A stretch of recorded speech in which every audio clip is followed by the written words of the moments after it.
नमस्कार दोस्तों, स्वागत है मेरे YouTube चैनल कुमार हिंदी कहानियाँ में। आज हम सुनेंगे सबसे कीमती तोहफा, एक अपाहिज लड़की की प्रेरणादायक कहानी।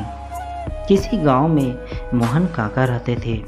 मोहन काका डाक विभाग में एक कर्मचारी थे। बरसों से वे माधवपुर के आसपास के गांवों में चिट्ठियां बांटने का काम करते थे। एक दिन उन्हें एक चिट्ठी मिली। उसमें लिखा पता माधवपुर के आसपास का ही था, लेकिन आज से पहले उन्होंने उस पते पर कभी कोई चिट्ठी नहीं पहुंचाई थी। रोज की तरह आज भी काका ने अपना चिट्ठियों वाला थैला उठाया और चिट्ठियां बांटने निकल पड़े। सारी चिट्ठियां बांटने के बाद वह उस नए पते की ओर बढ़ने लगे। पते वाले घर के दरवाजे पर पहुंचकर उन्होंने आवाज़ लगाई, पोस्टमैन। तभी अंदर से किसी लड़की की आवाज़ आई, काका आप वहीं दरवाजे के नीचे से चिट्ठी डाल दीजिए। तब काका मन ही मन सोचने लगे, अजीब लड़की है ये। मैं इतनी तेज धूप में, इतना बूढ़ा होते हुए भी इतनी दूर तक चिट्ठी लेकर आ सकता हूँ, और यह कहाँ की महारानी है जो अपने दरवाजे तक भी नहीं आ सकती। तब काका गुस्सा होते हुए बोले, बाहर आइए, रजिस्ट्री आई है, आपको हस्ताक्षर करने पर ही मिलेगी। तभी अंदर से आवाज़ आई, ठीक है मैं अभी आई। काका बाहर दरवाजे पर खड़े होकर उसके आने का इंतजार करने लगे, पर 2 मिनट बाद भी जब कोई नहीं आया तो काका और इंतजार न कर दरवाज़ा पीटते हुए बोले, जल्दी कीजिए, सारा दिन मैं यहाँ खड़ा नहीं रह सकता। मेरे पास और भी चिट्ठियाँ हैं, मुझे और भी कई जगह जाना है चिट्ठियाँ पहुँचाने। कुछ देर बाद दरवाज़ा खुला। सामने का दृश्य देखकर काका एकदम से चौंक गए।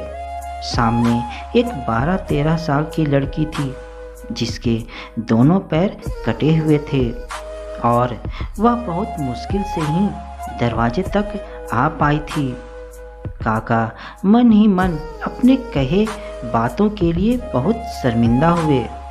तब लड़की बोली, माफ़ कीजिएगा काका, मैंने आने में थोड़ी देर लगा दी। बताइए कहाँ हस्ताक्षर करना है। तब काका ने कागज पर हस्ताक्षर करवाए और वहाँ से चले गए।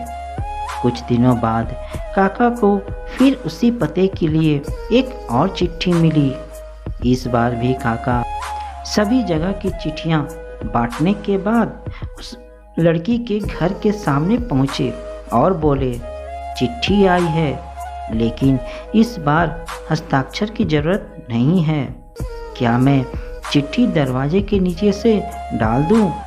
तभी लड़की ने अंदर से आवाज़ दी, नहीं नहीं, रुकिए थोड़ी देर, मैं अभी आई। कुछ देर बाद जब दरवाज़ा खुला तो देखा लड़की के हाथों में गिफ्ट पैक किया हुआ एक डिब्बा था। लड़की मुस्कुराते हुए बोली, काका लाइए मेरी चिट्ठी और ये लीजिए आपके लिए एक तोहफा। अरे इसकी क्या ज़रूरत है बेटा, काका बोले। तब उस लड़की ने कहा, बस ऐसे ही है काका, आप इसे ले जाइए और हाँ, घर जाकर ही इसे खोलिएगा। काका गिफ्ट वाला डब्बा लेकर घर की ओर बढ़ चले, लेकिन उन्हें समझ नहीं आ रहा था कि उस लड़की ने उन्हें तोहफा भला क्यों दिया और इस डब्बे में होगा क्या। घर पहुंचते ही उन्होंने बड़ी उत्सुकता से उस लड़की का दिया हुआ तोहफा वाला डिब्बा खोला, लेकिन तोहफा देखते ही उनके आंखों से आंसू बहने लगे, क्योंकि उस डिब्बे में एक जोड़ी चप्पल थी। मोहन काका बरसों से बिना चप्पल के ही चिट्ठियां बांटा करते थे, लेकिन आज तक किसी ने भी उनके पैरों की ओर ध्यान नहीं दिया था, मगर उस लड़की ने पहली बार में ही यह देख लिया था कि वे बिना चप्पलों के ही चिट्ठियां बांट रहे थे। यह तोहफा काका के जीवन का सबसे कीमती तोहफा था।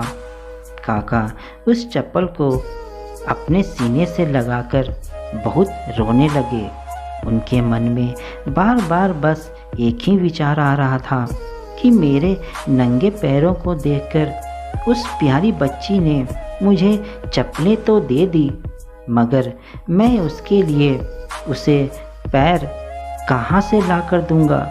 ये बात सोचकर काका और भी दुखी हो जाते हैं और भगवान से उस बच्ची के लिए खुशियाँ और उसकी सलामती के लिए प्रार्थना करते हैं। तो दोस्तों, इस बच्ची ने जिसके खुद के पैर ना होते हुए भी दूसरों के पैरों के प्रति संवेदनशीलता हमें बहुत बड़ा संदेश दिया है। हमें भी इसी तरह दूसरों के दर्द को महसूस कर उनकी सहायता करनी चाहिए, ताकि उनके चेहरों पर भी एक छोटी सी मुस्कान आ सके। तो दोस्तों, आपको यह कहानी कैसी लगी मुझे कमेंट में ज़रूर बताइएगा। साथ ही मेरे चैनल में नए हैं तो चैनल को सब्सक्राइब कर बेल आइकन ज़रूर प्रेस कीजिएगा। धन्यवाद।